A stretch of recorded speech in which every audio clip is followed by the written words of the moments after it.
அமைச்சர் ஐ பெரியசாமிக்கு எதிரான வீட்டு வசதி வாரிய முறைகேடு வழக்கு விசாரணைக்கு உச்சநீதிமன்றம் இடைக்கால தடை விதித்து உத்தரவு பிறப்பித்திருக்கிறது.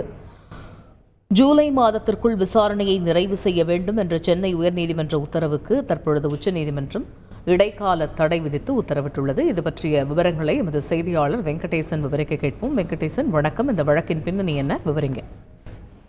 வணக்கம். தமிழ்நாடு வீட்டு வசதி வாரியத்துக்கு சொந்தமான வீட்டை மறைந்த முன்னாள் முதல்வர் கருணாநிதியின் பாதுகாவலர் கணேசன் என்பவருக்கு முறைகேடாக ஒதுக்கீடு செய்ததாக அமைச்சர் பெரியசாமி உள்ளிட்டவருக்கு எதிராக கடந்த 2017ஆம் ஆண்டு வழக்கு தொடரப்பட்டது. இந்த வழக்கிலிருந்து அவர் விடுவிக்கப்பட்டாலும் எவ்வாறு விடுவித்தது தவறு என தெரிவித்து அதை மீண்டும் விசாரிக்க சென்னை உயர்நீதிமன்றம் சிறப்பு நீதிமன்றத்திற்கு உத்தரவிட்டதுடன் ஜூலை மாதத்திற்குள் இந்த விசாரணை நிறைவு செய்யுமாறும் உத்தரவிட்டிருந்தது. இதற்கு எதிராகத்தான் அமைச்சர் ஐ பெரியசாமி உச்சநீதிமன்றத்தில் வழக்கறிஞர் ராம் சங்கர் சார்பில் ஒரு மேல்முறையீடு மனுவை தாக்கல் செய்திருந்தார்.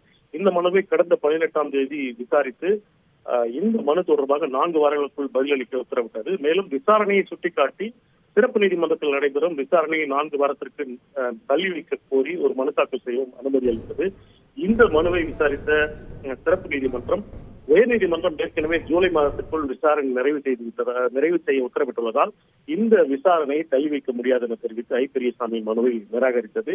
இதற்கு எதிராக அமைச்சர் ஐ பெரியசாமி ஒரு இடையீட்டு மனுவை தாக்கல் செய்திருந்தார். அந்த மனுவை உச்சநீதிமன்றம் என்று விசாரித்து அமைச்சர் ஐ பெரியசாமிக்கு எதிராக நடைபெறும் அந்த வீட்டு வசதி வாரிய முறைகேடு வழக்கு விசாரணைக்கு இடைக்கால தடை விதித்ததுடன் குறிப்பாக ஜூலை மாதத்துக்குள் இந்த விசாரணை நிறைவு செய்ய வேண்டும் என்ற சென்னை உயர்நீதிமன்றத்திற்கு ஒரு இடைக்கால தடை விதித்துள்ளது. இந்த இடைக்கால தடை அமைச்சர் பெரியசாமியின் மேல்முறையீடு மனுவை விசாரித்து தீர்ப்பு கூறும் வரை இந்த இடைக்கால தடை தொடரும் என்றும் உச்சநீதிமன்றம் தெளிவுபடுத்தியுள்ளது.